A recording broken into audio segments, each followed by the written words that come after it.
جو پیغام ملنے کی جو صورتیں ہیں انہیں وحی نہیں کہا جاتا. وحی کا تعلق انبیاء سے یا نیک بندوں سے جو ہوتا ہے وہ الہام ہوتا ہے، اسے بھی بعض محدثین نے وحی کہا ہے. لیکن اگر برے خیالات ہیں نا انہیں وحی سے تشبیہ نہیں دی جاتی. اچھا مفتی صاحب آپ بتائیے گا کہ آپ نے وحی کو بڑی خوبصورتی سے بیان کیا اور یقیناً ہمارے ناظرین اس سے مستفید ہوں گے کہ وحی جو ہوتا ہے یہ اللہ کا ایک مخصوص جو پیغام ہے اس کو وحی کہتے ہیں. مفتی صاحب آپ بتائیے گا کہ حضرت محمد صلی اللہ علیہ وآلہ وسلم پر پہلی وحی کب اور کہاں نازل ہوئی، اس کے حوالے سے بتائیے گا. اس کے لیے چھوٹی تفصیل ہے لیکن میں اختصار کے ساتھ اس کو ذکر کرنا چاہتا ہوں. اگر مزید سوالوں میں وہ اس کی طرف اشارہ ہوا تو وہ میں بھی ذکر کر دوں گا. پہلی وحی رمضان المبارک میں غار ہرا، یہ مکہ کے قریب ایک پہاڑ ہے اور اس میں یہ غار ہے ہرا نامی، وہاں پر نبی علیہ الصلوۃ والسلام پر پہلی وحی نازل ہوئی، غار ہرا کے مقام پر جو مکہ کے سب سے قریب پہاڑ ہے. ناظرین مفتی صاحب سے ہم اگلا سوال یہ پوچھیں گے کہ غار حرا میں قیام اور وحی کے حوالے سے ہمیں بتائیے گا. اللہم صلی علی محمد وعلی آل محمد وبارک وسلم. بھائی دل صاحب آپ نے بہت اچھا سوال کیا ہے. غار حرا میں قیام، نبی علیہ الصلوۃ والسلام کے دل میں اکیلا رہنے، تنہائی پسند اور اللہ کی عبادت کی طرف مشغول ہونے کے لیے آپ کے دل پر القاء حرا میں جانے سے پہلے ہی شروع ہو گئے تھے. آپ کو خواب آنے لگ گئے تھے، جو آپ رات کو خواب دیکھتے وہ سچ ہو جاتا، دن کو وہی مارکا وہی واقعہ وقوع پذیر ہوتا. تو آپ کو اس بات کی طرف نشاندہی کی گئی کہ آپ تنہائی پسند ہوں، اکیلے رہیں اور اللہ کی عبادت کریں. آپ علیہ الصلوۃ والسلام نے غار حرا کا انتخاب فرمایا جو مکہ شریف کے کعبۃ اللہ کے بالکل سامنے ایک پہاڑی پر غار موجود ہے. ارد گرد اور بھی پہاڑیاں موجود ہیں لیکن اس کا انتخاب اللہ کے نبی نے اس لیے فرمایا ہے کہ یہاں پر کعبۃ اللہ پر نظر ڈال سکتے تھے اور کعبۃ اللہ بالکل سامنے تھا. تو وہاں جا کر آپ اللہ کی عبادت کرتے، ذکر و اذکار کرتے، دن رات گزارتے اور کچھ دنوں کا کھانے پینے کا سامان آپ ساتھ لے جاتے. تو وہاں کافی دنوں تک آپ نے قیام فرمایا. دن گزر گئے، رمضان المبارک کے ایام تھے اور اللہ کے نبی صلی اللہ علیہ وسلم وہاں عبادت کر رہے تھے.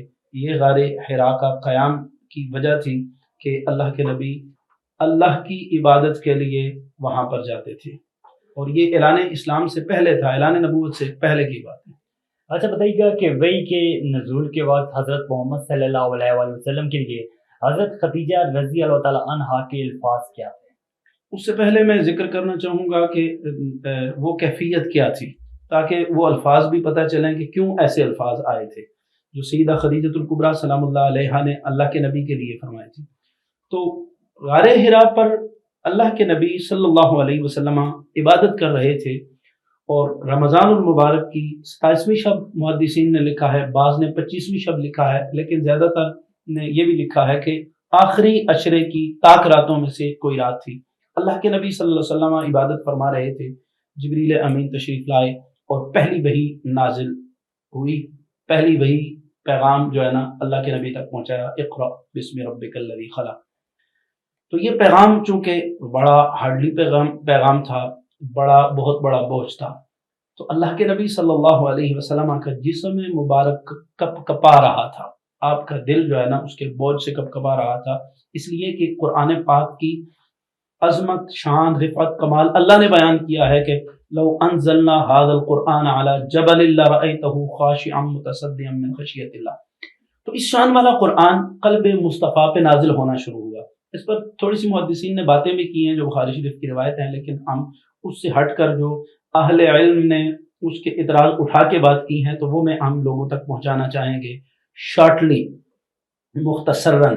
ٹھیک ہے، کہ وہ یہ ہے کہ اللہ کے نبی تک جب پیغام پہنچا تو آپ کا وہ قرآن کی ہیبت کی وجہ سے آپ کا جسم مبارک کپ کپا رہا تھا اور آپ گھر تشریف لائے اور سیدہ خدیجۃ الکبریٰ سلام اللہ علیہا سے فرمایا کہ خدیجہ زملونی، مجھے کمبل دیا جائے، کمبل اڑایا جائے.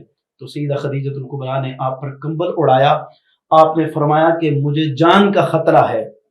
اتنے مشکل مرحلہ ہے اور اتنی بڑی ذمہ داری ہے، بوجھ نبوت کو اور اللہ کے پیغام کو لوگوں تک پہنچانے کی ذمہ داری، یہ بہت بڑی ذمہ داری ہے.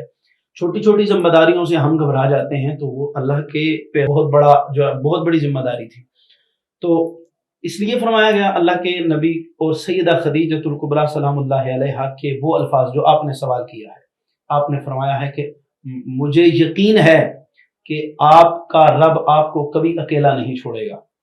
تو یہ ایک پیغام بھی دیا ہے کہ جب کوئی بیوی شوہر کو مشکل حالات میں دیکھے تو اسے چھوڑ نہ جائے، اس سے ہٹ نہ جائے، بھاگ نہ جائے، بلکہ اتنے بڑے بوجھ کے وقت جو ہے نا ساتھ دینا، یہ بہت باکمال ہونا، یہ اس کی نشانی ہے. تو سیدہ خدیجۃ الکبریٰ نے آپ کی ڈھارس بدائی کہ اللہ کے نبی آپ پریشان نہ ہوں، آپ کو اللہ کبھی اکیلا نہیں چھوڑتا. آپ غریبوں کی مدد کرتے ہیں، مسکینوں کو کھانا کھلاتے ہیں، آپ یتیموں کے سر پر ہاتھ رکھتے ہیں، آپ جو ہے نا بیواؤں کو سہارا دیتے ہیں، آپ مشکل ترین وقت میں کسی کو اکیلا نہیں چھوڑتے. جو مشکل میں ہوتا ہے اس کے مشکل کشا اللہ نے آپ کو بنایا ہے. تو جب یہ مرحلہ آیا تو سیدہ یہ ایام، یہ الفاظ تھے. پھر اس کے بعد آپ نے مزید دارس بنانے کے لیے آپ کو حضرت ورقہ بن نوفل جو آپ کے چچا زاد بھائی تھے ان کے پاس لے گئے، اور وہ مورخین محدثین نے لکھا ہے کہ وہ قرآنی کتابوں کے عالم تھے. تو آپ نے جب یہ واقعہ سارا نبی علیہ الصلوۃ والسلام نے سنایا حضرت ورقہ بن نوفل کو، تو آپ بلا جھجک بلا تعطل آپ نے کہا کہ یہ تو وہی فرشتہ ہے جو حضرت موسیٰ علیہ السلام کے پاس آیا، یہ تو وہی فرشتہ ہے جو حضرت عیسیٰ علیہ السلام کے پاس وہی لے کے آیا. یقیناً آپ اللہ کے آخری نبی ہیں. ٹھیک ہے، اور اگر میں اس وقت ہوتا، کاش اس نے حسرت بھر کے کہا کہ کاش میں اس وقت ہوتا کہ آپ کی قوم جب آپ کو آپ کے علاقے سے مکے سے نکالے گی تو میں آپ کا دست و بازو بنتا. تو اللہ کے نبی نے اظہار تعجب بھی کیا کہ یہ لوگ مجھے صادق و امین کہنے والے ہیں، یہ میرے ساتھ اتنا پیار کرنے والے ہیں، مشکل فیصلے کرنے کے لیے مجھے بٹھاتے ہیں تو مجھے نکالیں گے. تو حضرت ورقہ بن نوفل نے کہا کہ جب بھی اللہ کا کوئی نبی پیغام حق لے کے آیا ہے تو اس کی اپنی قوم نے سب سے زیادہ مخالفت کی ہے، تو یہ لوگ آپ کی مخالفت کریں گے. ناظرین، ہمارے ساتھ موجود ہیں مفتی غلام محی الدین حسینی ضیائی صاحب، اور یہاں پر ایک چھوٹی سی بریک لیں گے اور بریک کے بعد اپنے پروگرام کو جاری رکھیں گے.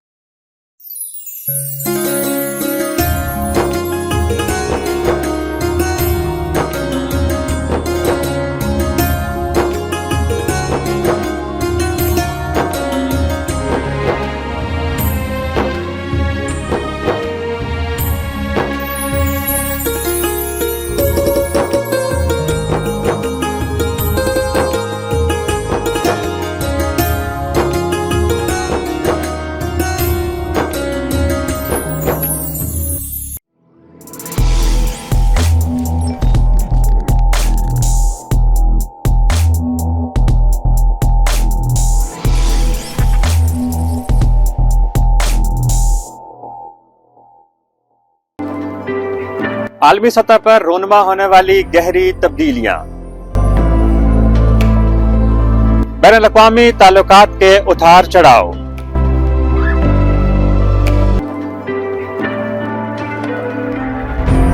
عالمی منظرنامے سے دکھائیں گے آپ کو حقائق کیا ہیں. صرف A1 ٹی وی کے پروگرام ورلڈ ویو میں.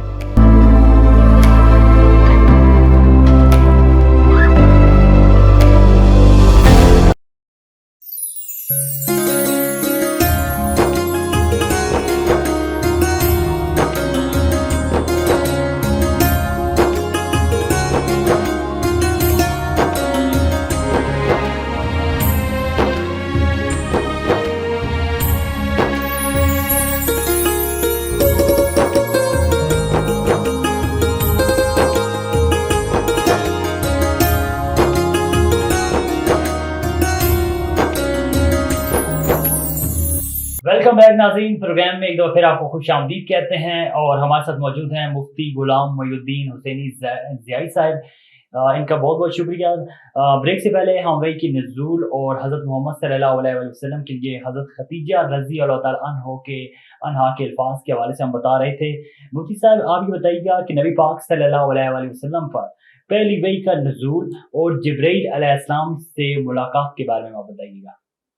یہ تو پہلے اجمالاً ذکر ہو چکا کہ پہلی وحی بھی وہی تھی اور پہلی ملاقات بھی وہی تھی، 27ویں شب تھی یا غالباً کوئی جو بھی شب تھی طاق راتوں میں سے آخری عشرے کی، اسی میں پہلی ملاقات بھی تھی اور پہلی وحی بھی حضرت جبریل امین کی نبی علیہ الصلوۃ والسلام تک پیغام پہنچانا تھا۔